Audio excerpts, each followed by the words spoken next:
go ahead and part your hair off to how your extensions are laid. For me, that's a middle part. Part it down the middle and the back. Even if you have a right or left part, straight down the middle and the back. I've got a clear little ponytail. Make sure this is combed down. Grab all this and put it in the ponytail. Same thing with the other side. So I'm gonna drag this down to where I wanna cut these. I'm gonna bring you down. Now this seems scary, but it's gonna be okay. We're gonna blend it. Below the ponytail, we're going to cut this straight across, but make sure you're happy with the length. We're taking quite a bit off. I should have got shorter ones to save money, but they were out of the color I needed.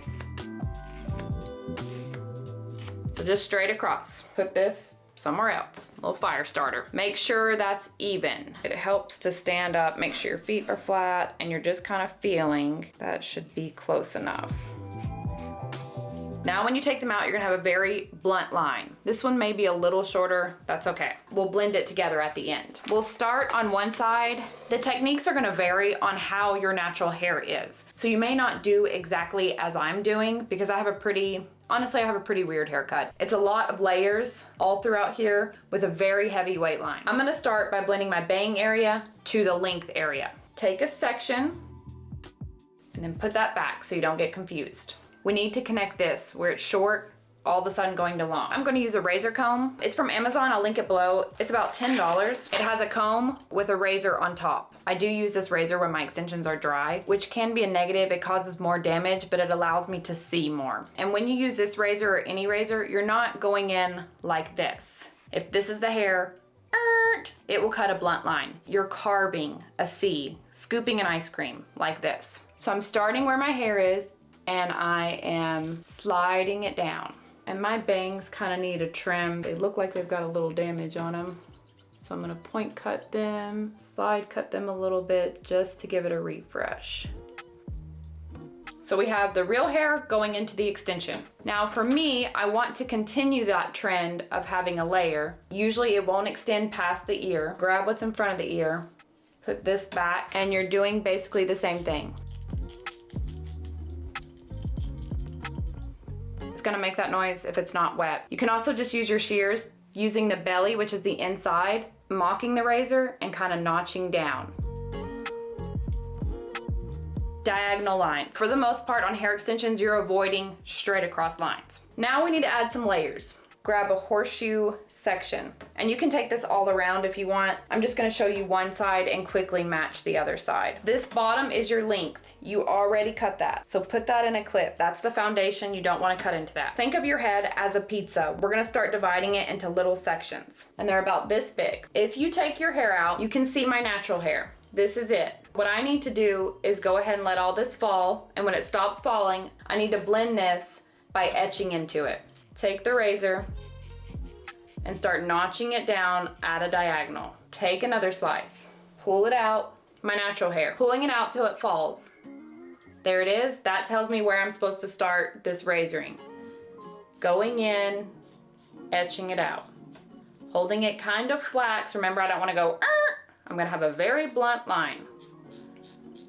And you can wet this. If the noise is bothering you or you feel like it's damaging, because it kind of is a little bit, then go ahead and dampen your hair. Our hair has natural weight lines. The center of your head here, if you put an X, you have 2 weight lines here, 2 here. Typically you're not gonna hold weight here because there's no hair growing on your forehead. So here and here are natural hair weight lines. It's where the hair is coming together and forming a corner, but our head is round. You need to etch that corner out. I'm sorry, this chair is squeaking. I have no idea. We need some WD-40. So this one we need to pay extra attention to. This is the weight line or the corner. Pulling my hair out, waiting for it to fall. Fell right about here, so I'm gonna take this almost flat and start etching it down, moving down. You're creating a 45-degree angle. That's creating a soft layer. Now, if you have blunt lines like me, you can take thinning shears to blend those together. They look like this. They just cut out every other hair. The straight blade will always be on the bottom. It will make a line in the hair if you put it on top. So what you can do to blend that is to take a piece of your real hair, the extension, at the very end, do that. I would only suggest that if you're really committed. I'm gonna hide a lot of my real hair with styling. I don't wanna cut too much into my real hair, but I'm gonna do a little bit of layering here. and it just softens and blends that together. And these also work really well to thin out your extensions. Over time, they get kind of poofy, too thick. You can just thin them out. For the bottom, you want to straighten this up. I might actually keep mine a pretty blunt line. You can take the bottom and point cut it, which is just going up, down, up, down, up, down. This creates a feathered look. Be careful, you're just doing the very bottom piece. If you go like this, you're gonna start changing the shape or removing weight. Or length, excuse me, you're going to remove the length. I'm going to shorten these a little bit because they are a little bit longer than the other side. So this softens that line. For the back, I'm gonna take the triangles, pizza slices, leaving the bottom out, that's my length. Direct it forward. This will create a longer layer by directing it this way. And going in and slicing off that mountain at an angle. And I'll do a little bit of thinning on the corner, not much. You don't want to overdo this because then there goes the whole reason you put those things in. Now again, to get it to blend a little bit better, a toner is going to benefit me a lot. My real hair color isn't quite matching it exactly. It's close, but it's not all the way. And would be to cut more into my real hair, thin those ends out. I'm just not willing to do that. I wear mine wavy a lot, so you can't even tell once I curl them. So I'm going to go through and quickly finish this side. These are a little blunt, so I'm going to point cut them.